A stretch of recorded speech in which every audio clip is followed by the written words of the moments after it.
ਸਾਡੀ ਆਪਣੀ ਜ਼ਿੰਦਗੀ ਦੇ ਮਸਾਇਲਾਂ ਦੇ ਵਿੱਚ ਨਾ ਸਭ ਤੋਂ ਵੱਡਾ ਜਿਹੜਾ ਫਨ ਅਤੇ ਫਨਕਾਰ ਹੈ ਨਾ, ਉਹ ਸਾਡਾ ਆਪਣਾ ਮੂੰਹ ਹੈ। ਕਿਉਂਕਿ ਅਸੀਂ ਆਪਣੇ ਮੂੰਹ ਦੇ ਵਿੱਚੋਂ ਇਸ ਤਰ੍ਹਾਂ ਦੇ ਜ਼ਬਾਨ ਦੇ ਵਿੱਚੋਂ ਕਲਾਮ ਕੱਢ ਜਾਈਦੇ ਆ, ਗੱਲਾਂ ਕਰ ਜਾਈਦੀਆਂ ਜਿੰਦੇ 'ਚ ਸਾਨੂੰ ਫਿਰ ਉਹ ਭੁਗਤਣੀਆਂ ਪੈਂਦੀਆਂ। ਆ ਗਈ ਸਮਝ? ਤੇ ਜੇ ਤੁਸੀਂ ਆਪਣੀ ਜ਼ਿੰਦਗੀ 'ਚ ਬੜਾ ਹੀ ਸਕੂਨ ਚਾਹੁੰਦੇ ਆ ਨਾ, ਆਪਣੀ ਜ਼ਿੰਦਗੀ ਸਾਫ਼ ਔਰ ਸ਼ਫਾਫ ਚਾਹੁੰਦੇ ਹੋ, ਤੇ ਆਪਣੇ ਮੂੰਹ ਨੂੰ ਭਾਈ ਜੀ ਬੰਦ ਰੱਖੋ, ਜ਼ਬਾਨ ਨੂੰ ਲਗਾਮ ਪਾ ਕੇ ਰੱਖੋ।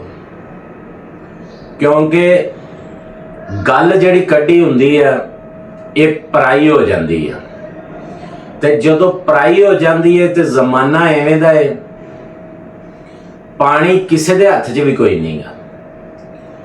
ਹਾਲਾਂਕਿ ਪੈਟਰੋਲ 400-500 ਰੁਪਏ ਲੀਟਰ ਹੋ ਗਿਆ, ਤੇ ਜਦੋਂ ਤੁਸੀਂ ਗੱਲ ਮੂੰਹ ਚੋਂ ਕੱਢਤੀ ਨਾ, ਤੇ ਬੰਦਿਆਂ ਨੇ ਉਹ 400-500 ਰੁਪਏ ਲੀਟਰ ਵਾਲਾ ਜਿਹੜਾ ਪੈਟਰੋਲ ਹੈ ਉਹ ਗੱਲ ਦੇ ਉੱਤੇ ਸੱਟਣਾ ਹੈ ਤੇ ਉਹਨੂੰ ਚੱਕ ਦੇਣਾ ਹੈ। ਆ ਗਈ ਸਮਝ? ਇਸ ਕਰਕੇ ਹਮੇਸ਼ਾ ਸੁਣੋ ਸਭ ਦੀਆਂ, ਲੇਕਿਨ ਕਰੋ ਆਪਣੇ ਦਿਲ ਦੀ, ਤੇ ਕਿਸੇ ਨਾਲ ਨਾ ਕਰੋ, ਆਪਣੇ ਦਿਲ ਨਾਲ ਤਸੱਲੀ ਨਾਲ ਜਿਹੜਾ ਨਾ ਕਰੋ।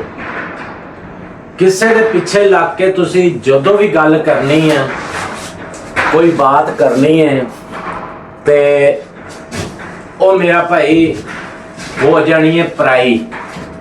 ਠੀਕ ਹੈ? ਉਹ ਗੱਲ ਹੋ ਜਾਣੀ ਹੈ ਪਰਾਈ, ਉਹਦੇ ਵਿੱਚ ਤੁਹਾਨੂੰ ਜਿਹੜਾ ਬੜਾ ਨੁਕਸਾਨ ਹੋਣਾ ਹੈ। ਠੀਕ ਹੈ? ਤੇ ਕੋਸ਼ਿਸ਼ ਕਰੋ ਆਪਣੀ ਗੱਲ ਆਪਦੇ ਦਿਲ ਨਾਲ ਤਸੱਲੀ ਨਾਲ ਕਰੋ, ਕਿਸੇ ਦੇ ਅੱਗੇ ਨਾ ਜ਼ਾਹਰ ਕਰੋ, ਕਿਉਂਕਿ ਗੱਲਾਂ ਦੇ ਵਿੱਚੋਂ ਦੁਸ਼ਮਣੀਆਂ ਬਣ ਜਾਂਦੀਆਂ। ਗੱਲਾਂ ਦੇ ਇਹਨਾਂ ਦੁਸ਼ਮਣੀਆਂ ਦੇ ਪਿੱਛੇ ਬੰਦੇ ਮਰ ਜਾਂਦੇ। ਠੀਕ ਹੈ? ਕਿਸੇ ਨੂੰ ਗਾਲ ਕੱਢਣ ਤੋਂ ਪਹਿਲਾਂ ਸੋਚੋ ਵੀ ਮੈਂ ਅਗਲੇ ਨੂੰ ਗਾਲ ਕੱਢਣ ਲੱਗਾ ਤੇ ਮੇਰੀ ਵੀ ਘਰ ਧੀ ਭੈਣ ਹੈ, ਮੇਰੀ ਵੀ ਇੱਜ਼ਤ ਹੈ। ਜਦੋਂ ਤੁਸੀਂ ਇਹ ਗੱਲ ਸੋਚਣ ਲੱਗ ਪਏ, ਉਦੋਂ ਤੁਸੀਂ ਕਦੀ ਵੀ ਜ਼ਿੰਦਗੀ 'ਚ ਮਾਰ ਨਹੀਂ ਖਾਓਗੇ।